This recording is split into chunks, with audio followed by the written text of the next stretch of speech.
इसलिए हम देखें कि हमारी जिंदगी हमारे दीन का मुकम्मल निसाब कुरान की शक्ल में हमारे पास किसी एक हरफ के तगय्युर और तबद्दुल के बगैर हमारे पास मौजूद है, तो हम क्या उसको अपनी ज़िंदगी में दाखिल किया है। और हमारे आका और मौला जिनकी ज़िंदगी हमारे लिए कामिल, अकमल, खूबसूरत और मुकम्मल नमूना है, नमूना एक कामिल है, उसवा हसना है, क्या उनके तरीक़ा हयात को हम अपने ऊपर लागू किए हुए हैं, या ये है कि हम सिर्फ जो है वो दर्द का इजहार ही कर रहे हैं और अमल हमारा उसकी मुताबिकत में नहीं है। आइए मैं और आप आज की इस कॉन्फ्रेंस के अंदर ये अज़म करके उठें कि हमारा कोई दिन कुरान के बगैर नहीं गुजरेगा। हम सुबह अपने बच्चों को बिठा लेंगे, 5 बच्चे, 6 बच्चे, घर के 10 अफराद दायरे में बैठ के जब कुरान पढ़ रहे होंगे, कितनी रहमतें उतरेंगी घरों में।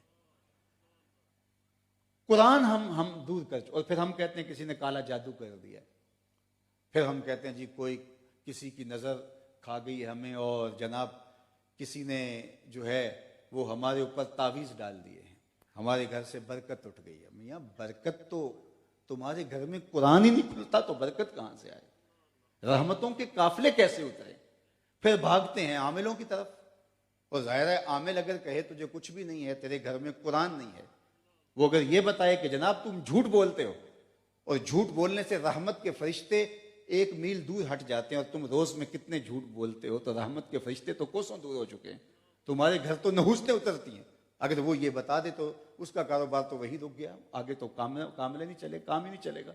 वो तो बताएगा जनाब तुम वक्त पे आ गए हो, वरना तावीज़ चल जाने थे, तुम अच्छा हुआ। फिर हर इतवार को उसके डेरे पे तुम्हें हाजिरी देनी पड़ती है।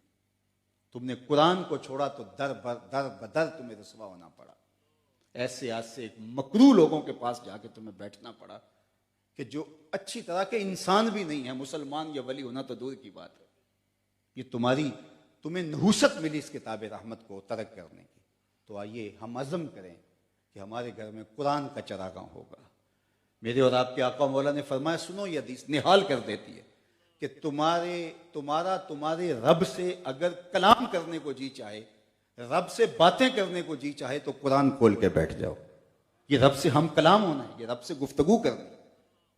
हजरत सहल बिन अब्दुल्ला तुस्तरी किसी जंगल में रहते थे, लोग मिलने गए तो वापस पलटते हुए किसी ने कहा, सहल जंगल में रहते हो ना, शहर में तुम्हारे मिजाज के लोग मिल जाएंगे, यहाँ तन्हा कैसे दिन और रातें काटते हो। तो हजरत सहल फरमाने लगे, तुम्हें किसने कहा मैं तन्हा रहता हूँ। कहा किसी ने क्या कहना, हम खुद देख रहे हैं आप अकेले। कहा तुमने गलत देखा, जब मेरा उससे बातें करने को जी चाहता है तो मैं नमाज के लिए खड़ा हो जाता हूँ, और जब उसकी बातें सुनने को जी चाहता है तो कुरान खोल के बैठ जाता हूँ।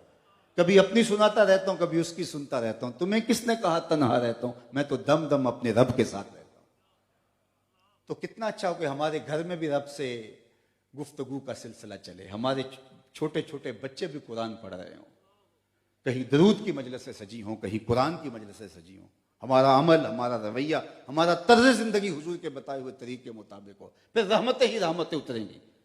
फिर दुश्मन के दिल पर रोब पैदा हो जाएगा। मन हाफिजा अला सुन्नती अकरमहुल्लाहु ताला बिअरबा खिसाल, फरमाया जो मेरी सुन्नत पे अमल करे अल्लाह उसको 4 चीजें अता करता है। पहली चीज अल मुहब्बत फी कुलूबिल बररा, नेक लोगों के दिल में उसकी मोहब्बत पैदा कर देता है। वल हैबत फी कुलूबिल फजरा, बुरे लोगों के दिल में उसकी हैबत पैदा कर देता है। वसात फिर रिज्क, और रिज्क में वसअत अता कर देता है, मईशत का मसला भी हल हो जाता है। वसाकत फिर दीन, और दीन के अंदर सकाहत, मजबूती पैदा कर देता है।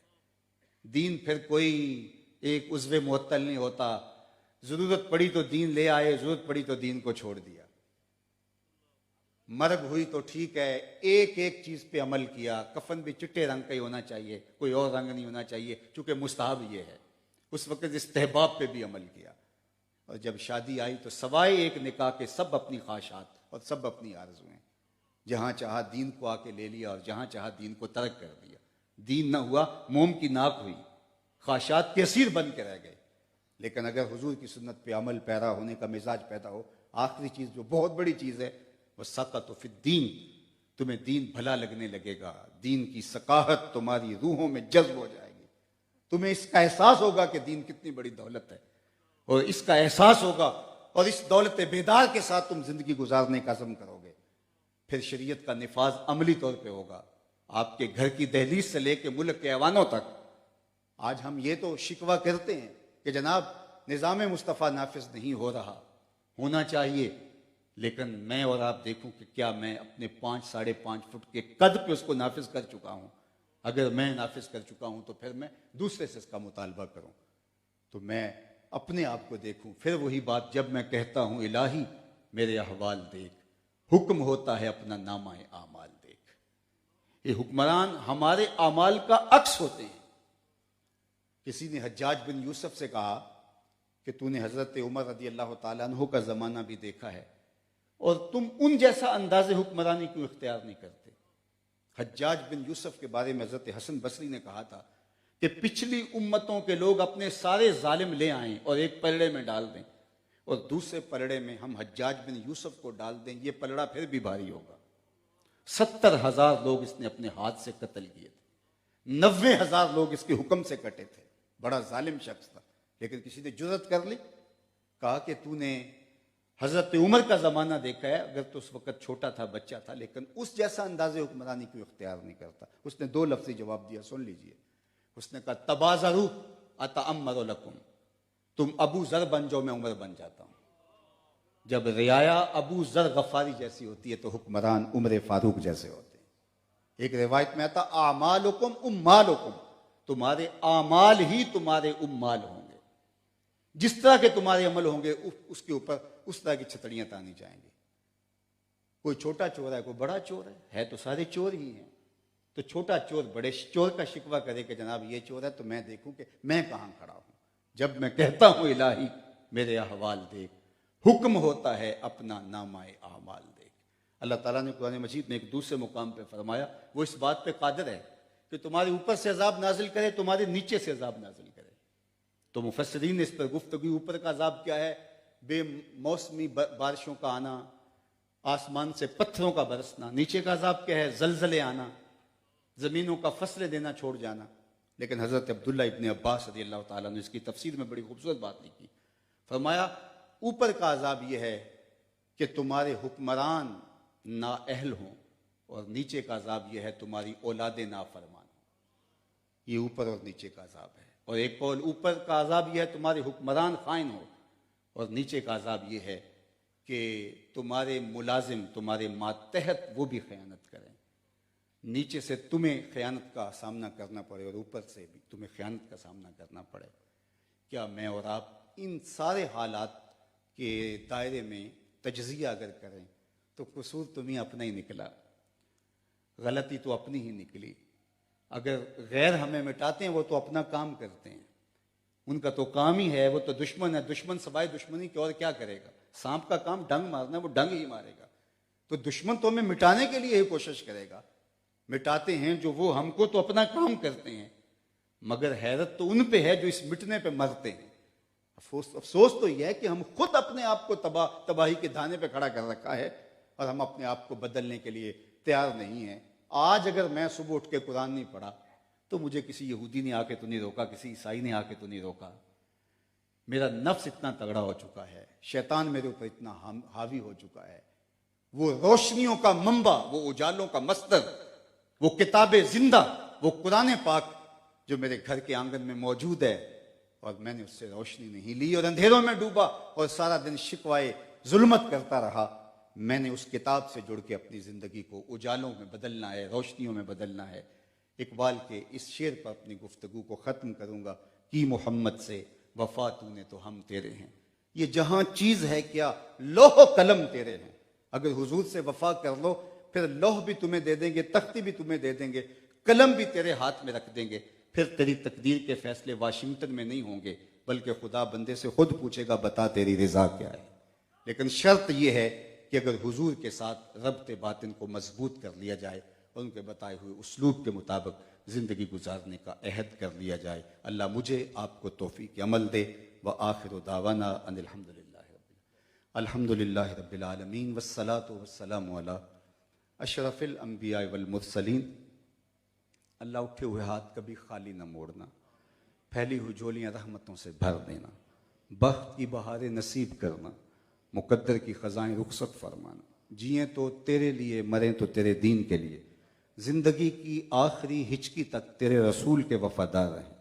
हर इल्लत से, हर किल्लत से, हर ज़िल्लत से रिहाई अता कर दे। अपने पाक नबी के दर की गदाई अता कर। नफ्स और शैतान के मकर फ़रेब से, दजलो तलबीसात से हमारी हिफाजत फरमा दे। अल्लाह तो करीम है, हम तेरे आजिज़ और नातवा बंदे। अल्लाह इस उम्मत को गलबा अता कर दे। अल्लाह हमें अपने अमल पर, रवैयों पर, तर्ज़ ज़िंदगी पर, अंदाज़ मुआशरत पर नज़र सानी की तौफ़ीक अर्ज़ानी फरमा दे। ऐ अल्लाह इस कॉन्फ्रेंस के एक एक लम्हे को कबूल फरमा। जो लोग आए इसके लिए तगोतास की, जद्दोजहद की, दावती अमल में शरीक हुए, सबको जज़ाए खैर अता फरमा। हमारे अल्लामा साबिर अयूब साहब की काविशों में मज़ीद बरकतें अता फरमा।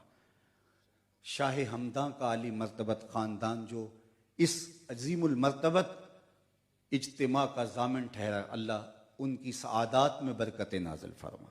आली मर्तबत उलमा, मशाइख, अमायदीन इलाका, जितने लोग इतनी अजीम शान इज्तिमा के अंदर ये हुजूम आशिकां, अल्लाह जो दावत फ़िक्र दी गई और मेरे से कबल दीगर उनवानात से जिन उलमा ने दावत फ़िक्र दी है, इसमें जो काबिल अमल चीज़ें हैं, अल्लाह उन्हें रूहों में जज्ब करने की तौफ़ीक अता फरमा। और जो चीज़ें हमारे एतक़ादात का हिस्सा बन सकती हैं, अल्लाह उन्हें अमलन हमें एतक़ादात का हिस्सा बनाने की तौफ़ीक अता फरमा।